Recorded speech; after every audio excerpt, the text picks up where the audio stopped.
Adelphia Communications presents Beyond the Beltway. That's that Beltway in Washington, D.C., where they talk about international and national issues. Well, we, the people outside of there, want to do the same thing. I'm your host, Bill Rosendahl, and joining me on today's show are Colleen McAndrews, who's an election attorney. Good to have you, Colleen. Thank you, Bill. And Marie Villicana, who's an attorney at law, realtor, and former elected official from the great city of Pasadena. Thank you, Bill. Arnold Steinberg, a political strategist, does polls and all kinds of other interesting things. Good to have you, Arnie. And Tom Elias, who's a syndicated columnist and a famous author who did the Brzezinski breakthrough on cancer. Good to have you, Tom. Thank you. And my guest is Michael Feinstein, who's the mayor of the city of Santa Monica here in California. Good to have you, Mayor. Thanks, Bill. And he's also, folks, a member of the Green Party and an international involved person with the Green Party. In fact, he just came back from South Africa. A little bit later, we're going to talk about that summit that took place in South Africa on sustainable environment. The last one before that was in Rio 10 years before. We'll see where the world is on that. But let's go.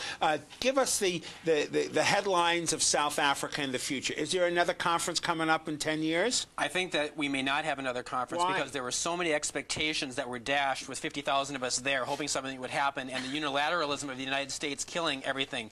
Essentially, the main outcome was there were supposed to be two types of outcome: governmental agreements and private sector agreements. What the United States did is shifted all the emphasis to the unaccountability of private sector agreements by killing any chance for governmental agreements. That means the social control that we have through democracies to set standards for labor, for health, for environment are pushed aside on the international level and simply allowed the Darwinian corporate capitalism this country pushes around the planet to take precedent. And what we said is, if you want water, if you want electricity, you have to deregulate your markets, and you have to allow foreign control of your basic resources if we're going to put in investment dollars. Michael, I think there's a higher probability you'll have another conference.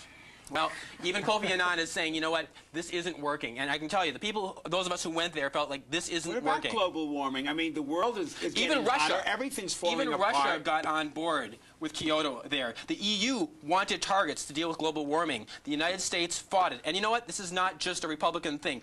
You know, we had Gore pushing us to be in Colombia for oil. It's across the board. Michael, and it's really, really depressing because things like the WTO, the World Bank, IMF, their logic of promoting unaccountable interest above governmental interest is what has happened on the international arena. And the fact that we have killed the chance for intergovernmental cooperation on the UN level with our presence in South Africa was a criminal act, and there are poor people who need honest aid, and we're saying that you have to privatize and deregulate Michael, in order to get any aid from us. Can I ask you a quick question? It's criminal. Is there anything that the United States does or has done in the last 10 years that you like? Yes. What? A lot of things. What? But that's not why we're here, Tom. Well, we're here because we have a responsibility. We have a responsibility as the strongest country on the planet to share bakshish, to share the wealth, to share our strength, instead of saying, you have to give up Zimbabwe, okay? The people are starving. You know what the United States says to them? Unless you're willing to take genetically engineered food and contaminate your national food supply, we will not give you any food. And what Zimbabwe is saying, you know what? We need foreign capital. We need to trade with the EU, and they won't take genetically engineered food. And if you contaminate our food, but that's what the United States is doing, is trying to extort these countries to accept our model when people are starving. The United States does many, many good things. We are the most generous country in the world in trying to solve poverty, and with our foreign aid.